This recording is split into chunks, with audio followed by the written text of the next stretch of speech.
Hello, friends. How are you today? I hope you're doing well. I just thought I would come to you today with a quick update on the move. And the first thing I wanted to talk about is what I learned the most from moving this time and having to move so many times in such a short space is how adaptable both Clementine and myself are.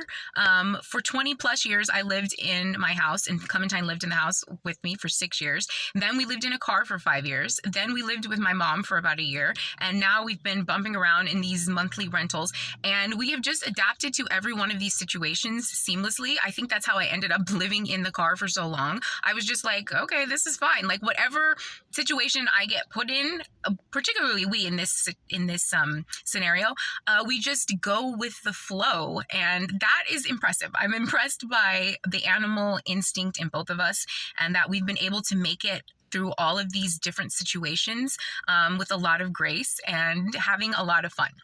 I am very excited to have finally a kitchen. A fun fact about me that I don't really talk about a lot is that I love to cook. It's my favorite hobby. I talk about eating a lot, but I don't talk about cooking a lot because I haven't been able to do it very much lately, but it is my favorite thing to do. I've already cooked like 10 times.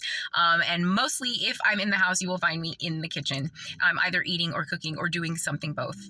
And the apartment is bigger. It's a 2-bedroom. I didn't even realize that, which is interesting because the other place was kind of like just a studio, and it didn't have a stove or an oven, and I didn't care. Like I used my camping stove outside and it was fine. And then having a kitchen, it's so amazing. Like it's crazy.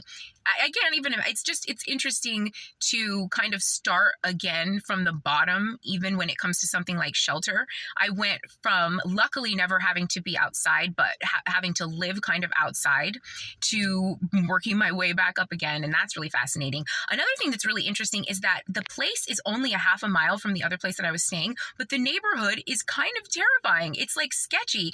I think the difference is I was staying in a casita in a neighborhood, in like a residential neighborhood, and this is now an apartment, and apartments this one is kind of crazy. I'm not gonna lie to you. I've gotten up both nights and gone to check on my car in the middle of the night, and I'm not by any means bougie, and I can definitely handle myself. I lived in a car, obviously, but it was a Mercedes-Benz, and it was by the beach, and I chose to do that specifically for a reason. So that's really interesting. But other than that, the place is really nice, and I think that's about it. I hope that you're enjoying reading from the chapters. Incidentally, we are going to get to the chapters of when I was made homeless. And the story, I don't know if I'm going to read that specific story, but the story is very interesting. I went for a walk with my dog. It's always about me and Clementine. And when I came back, a real estate agent was changing the locks on the door. And it just snowballed into me living homeless for 5 years on something simple and as illegal and stupid as that. And that's just how it works here in the Valley of the Shadow of Death when you're trying to make history. So hopefully you'll be reading along with me when you buy the book Dark World Light Work. If not, stay tuned. Love you. Bye.